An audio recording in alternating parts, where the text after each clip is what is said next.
Hello everyone, welcome back to the class. This is our third session on the business environment. Here we are going to cover environmental scanning. So let's begin. Environmental scanning. क्या है environmental scanning? तो environmental scanning एक process होती है जिसमें कि organisation के internal और एक्सटर्नल फैक्टर्स की इंफॉर्मेशन को सिस्टमेटिकली कलेक्ट किया जाता है, एनालाइज कर किया जाता है और इंटरप्रेट किया जाता है, जिससे कि हमारी ऑर्गेनाइजेशन अफेक्ट होती है।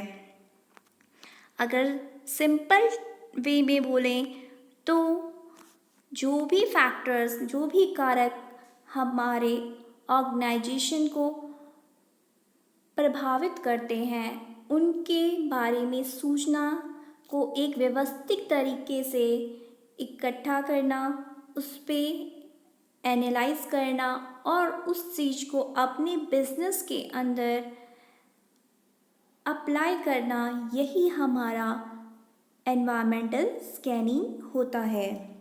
जो एनवायरमेंटल स्कैनिंग है वो हेल्प करता है ऑर्गेनाइजेशन को, ताकि वो जान सके अपनी अपॉर्चुनिटीज़ और थ्रेट्स जो कि एक्सटर्नल एनवायरनमेंट के द्वारा क्रिएट हो रहे हैं। इसमें जो बिज़नेस है, अगर वो अपनी अवसर को देखेगा तो उस पर वर्क करेगा और अपने खतरों से बचने के लिए पहले से ही ऐसे एक्शंस लेगा जिससे कि जो एक्सटर्नल एनवायरनमेंट है उसे कम से कम प्रभावित कर सके। जैसे यहाँ पर एक एग्जाम्पल है जिसमें स्मार्टफोन कंपनी जो है वो मॉनिटर कर रही है, लगातार मार्केट में नज़र बनाए हुए है टेक्नोलॉजिकल एडवांसमेंट पे और कंज्यूमर की प्रेफरेंसेस पे, कि आखिर में कंज्यूमर जो है, आखिर में जो उसका ग्राहक है वो क्या चाहता है, ताकि वो मार्केट में अच्छी तरह से लॉन्ग टर्म सर्वाइव कर सके और अपने कॉम्पिटिटर्स को अच्छी तरह से compete कर सके। नाउ अब हम प्रोसेस ऑफ एनवायरमेंटल स्कैनिंग के बारे में रीड करेंगे कि एनवायरमेंटल स्कैनिंग में जब हम इंफॉर्मेशन को इकट्ठा करते हैं, उस पर वर्क करते हैं, उसको अंडरस्टैंड करते हैं, तो उसकी कौन कौन से स्टेप्स को हमें फॉलो करना पड़ता है। जैसे फर्स्ट स्टेप है आइडेंटिफाई इंफॉर्मेशन नीड्स। हमें सबसे पहले ये जानना जरूरी है कि हमें किस प्रकार की इंफॉर्मेशन को इकट्ठा करना है, हमें किस प्रकार की के विषय के बारे में जानकारी चाहिए। जैसे यहाँ पे एक क्लोथिंग रिटेलर है, वो चाहता है कि आने वाले अपकमिंग डेज में क्या फैशन ट्रेंड है मार्केट में और जो भी इकोनॉमिक कंडीशंस चेंज हो रही हैं उसका कंज्यूमर की स्पेंडिंग पे क्या इफ़ेक्ट पड़ेगा। तो ये है हमारा आइडेंटिफाई इंफॉर्मेशन नीड्स, जो कि फर्स्ट स्टेप है प्रोसेस ऑफ एनवायरमेंटल स्कैनिंग का, जिसमें हमें ये पता करना होता है कि हाँ भी हमें किस विषय के बारे में जानकारी इकट्ठी करनी है। Now second one is collect data. अब हमें नीड्स तो पता चल गई कि हमें इस पर्टिकुलर सब्जेक्ट के ऊपर अपनी इंफॉर्मेशन को इकट्ठा करना है। अब कौन कौन से वेज हैं जिससे कि हम अपने डेटा को कलेक्ट करें, चाहे हम तो प्राइमरी सोर्सेज का भी यूज़ कर सकते हैं या सेकेंडरी सोर्सेज का भी यूज़ कर सकते हैं। जैसे कि यहाँ पर हमारी रिटेलिंग क्लोथिंग कंपनी है, तो ये क्या कर रही है, ये फैशन मैगजीन्स को रीड कर रही है और साथ में इसको ये भी जानना है कि कंज्यूमर की पॉकेट कितना अलाउ करेगी हमारे ब्रांड्स के कपड़ों को ख़रीदने के लिए। तो उसके लिए वो इकोनॉमिक चेंजेस जो हो रहे हैं उसके ऊपर जो इकोनॉमिक की रिपोर्ट्स आ रही है उसको भी देखेगी और साथ में सोशल मीडिया पे जो हमारे इंस्टाग्राम है, फेसबुक एंड यूट्यूब पे क्या क्लोथिंग को लेकर किस प्रकार का चलन बढ़ रहा है उस पर फोकस करेगी, वहाँ से वो सब डेटा इकट्ठा करेगी। तो फर्स्ट स्टेप हमारा आइडेंटिफाई हो गया इंफॉर्मेशन नीड्स, किसके बारे में इंफॉर्मेशन को इकट्ठा करना है। सेकंड, कौन कौन से सोर्सेज से हम अपना डेटा इकट्ठा कर सकते हैं। एंड थर्ड वन है हमारा एनालाइज डेटा।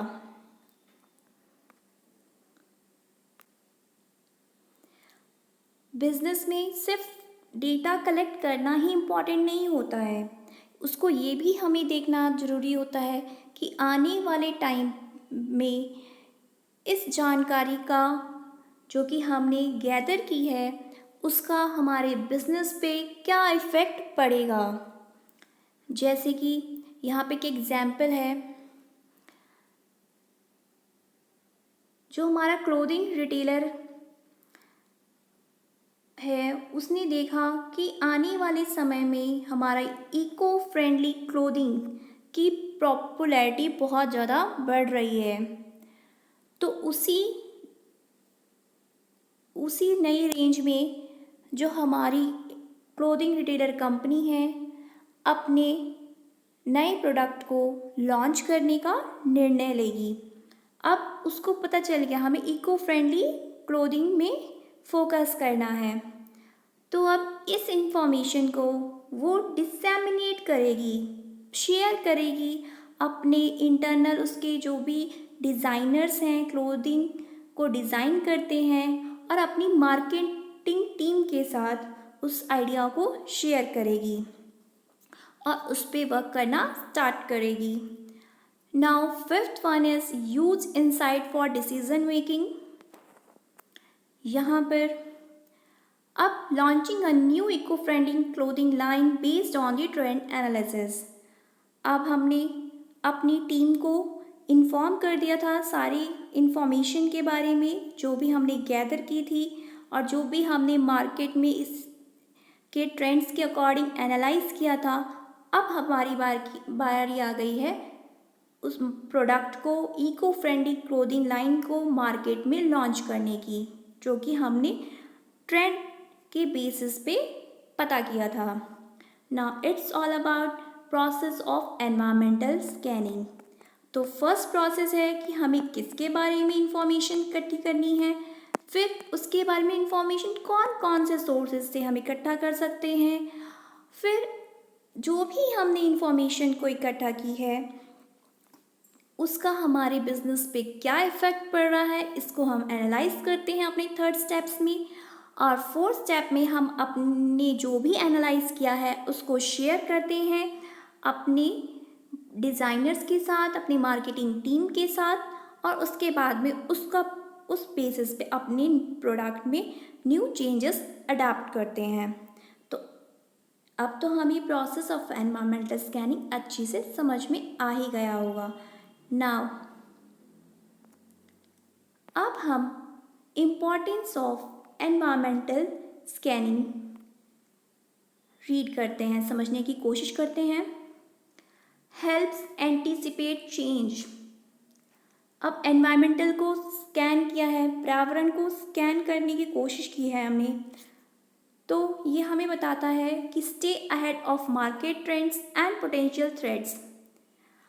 अगर हमने मार्केट को अच्छे से स्कैन किया होगा, अपनी एनवायरनमेंट की जो भी इंटरनल और एक्सटर्नल चेंजेस है उसको अच्छी तरह से एनालाइज किया होगा, तो इसके थ्रू हम क्या हो सकते हैं, इसके थ्रू हम मार्केट के ट्रेंड्स में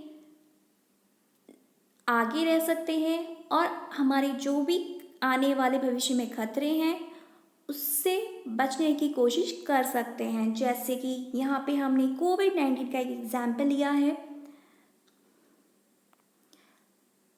कोविड-19 के पहले ही कुछ कंपनीज को जब ये बीमारी अराइज हुई थी, जब ये पैंडेमिक अराइज हुआ था, तभी उनको लगा था कि अब क्या होगा, वर्क फ्रॉम होम की सिचुएशन भी आ सकती है। तो कंपनी ने क्या किया, कुछ कंपनीज ने ऐसी ऐसी टेक्नोलॉजी रेडी की जिससे कि उनका जो वर्क है वो इफ़ेक्ट ना हो, जबकि हमें वर्क फ्रॉम होम भी करना पड़े। तो उसने कुछ कुछ ऐसे सॉफ्टवेयर डेवलप किए, अगर किसी एम्प्लॉयज़ को उसने उस बेसिस पे ट्रेनिंग प्रोवाइड की जिससे कि जो एम्प्लॉय है अपना वर्क ईज़िली अपने घर से कंटिन्यू कर सके। तो इससे हम एनवायरमेंटल स्कैनिंग से अपने आने वाले टाइम में बिजनेस के रिगार्ड में चेंजेस को एंटिसिपेट कर सकते हैं, पहचान सकते हैं। Now second one is support decision making, provide critical data for planning and strategy. अब हमने वहाँ पर क्या किया, वहाँ पे हमने हमने पहले चेंजेस का पता कर लिया कि हम ऐसे चेंजेस जो हैं आ सकते हैं, तो उसके लिए हमने फ्यूचर में तैयारी शुरू कर दी। अब उसके बेसिस पे हमारे जो कौन कौन सी हम प्लानिंग और स्ट्रेटेजी करें जिससे कि हम मार्केट में आगे बढ़ने रहें। For example, due to lockdown में क्या हुआ, फिजिकल स्टोर्स जो हैं हमारे क्लोज हो गए, तो इससे जो रिटेलर है वो शिफ्ट हो गए, देयर लोग फोकस टू ऑनलाइन सेल्स, वो शिफ्ट हो गए किधर, ऑनलाइन सेल्स की तरफ। ड्यू टू लॉकडाउन सिंपल सी बात है, फिजिकल स्टोर्स बंद हो गए तो रिटेलर को तो माल चाहिए ही चाहिए, उसको माल बेचना भी है। तो उसने क्या किया, उसने अपने कस्टमर तक माल पहुंचाने के लिए ऑनलाइन सेल्स का ऑप्शन प्रोवाइड कर दिया। Now third one is identify opportunities. Environmental scanning के थ्रू हम अपनी अपॉर्चुनिटीज़ को आइडेंटिफाई कर सकते हैं। हम अपनी कौन से न्यू मार्केट में हम जाएं, कौन से टेक्नोलॉजीज़ में चेंजेस करें, इनोवेशन करें, और कैसी हम पार्टनरशिप दूसरी कंपनियों के साथ करें जिससे कि हम मार्केट में आगे बढ़ते रहें। जैसे for example, demand for health and fitness apps increased as people stayed home, prompting companies to launch new product in this area. अब लॉकडाउन में क्या हुआ, ज़्यादातर लोग जो है अपने घर रहने लगे, और इस पैंडेमिक के दौरान क्या हुआ, लोगों की ऐसी डिमांड बढ़ गई जो कि उनकी हेल्थ और फिटनेस ऐप की डिमांड बढ़ी, जिससे कि लोग अपनी हेल्थ और फिटनेस का ध्यान रख सकें। तो कंपनीज़ ने ऐसे प्रोडक्ट्स को लॉन्च किया जो कि इस एरिया में वर्क करे और कस्टमर की नीड्स को सेटिस्फाई करे। Now fourth one is reduces risk. Environmental scanning के थ्रू जब हमारे पास सारी इंफॉर्मेशन आ गई है कि हाँ भी मार्केट में ये चेंज होने वाले हैं, तो उससे हम अपनी कंपनी का जो रिस्क है उसको कम कर सकते हैं। जैसे कि पैंडेमिक के दौरान क्या हुआ, कंपनी ने एंटिसिपेट कर लिया था, उन्होंने पहले से ही पता लग गया था उनको कि जो सप्लाई चेन है हमारी आने वाले टाइम में ड्यू टू लॉकडाउन डिस्टर्ब होगी। तो उसने क्या किया, उन्होंने ऐसे अल्टरनेटिव सप्लायर्स ढूंढे जो कि अपने उनके आसपास लोकल एरिया में रहते थे, और उसने अपने जो स्टॉक्स थे गोडाउन में उसको भी बढ़ा दिया, जिससे कि आने वाले टाइम में अगर डिमांड बढ़ेगी मार्केट में तो वो अपनी कस्टमर को प्रोडक्ट अवेलेबल करवा सके। Now fifth one is improve competitiveness, keeps the company adaptable and proactive। अब एनवायरमेंटल स्कैनिंग से हम सारी इंफॉर्मेशन को गैदर करके अपने मार्केट में अपनी जो कॉम्पिटेंस है वो बहुत अच्छी तरह से इन्हेंस कर सकते हैं और अच्छी तरह से compete कर सकते हैं अपने कॉम्पिटिटर के साथ में। जैसे company that quickly adopted digital transformation were able to maintain customer reach during the pandemic and stay ahead in the market. अब यहाँ पर क्या हुआ है, ऐसी कंपनी जिन्होंने पैंडेमिक के टाइम पे डिजिटल ट्रांसफॉर्म हो गए थे, ऑनलाइन चीज़ों का यूज़ करने लगे थे, उससे क्या हुआ, इससे जो वो मार्केट में बने रहे और कस्टमर की नीड को सेटिस्फाई करते रहे, अपने कॉम्पिटिटर से अच्छा परफॉर्म उन्होंने किया, जो कि डिजिटल की तरह ट्रांसफ़र हो गए थे। Now it's all about our environmental scanning. ये आपका हिंदी में भी है, अगर आप चाहें तो इसको रीड कर सकते हैं। Thank you. अगर आपको हमारी वीडियो अच्छी लगी हो तो प्लीज़ लाइक एंड सब्सक्राइब कीजिएगा और अपना साथ ऐसे ही बनाए रखिएगा। Thank you.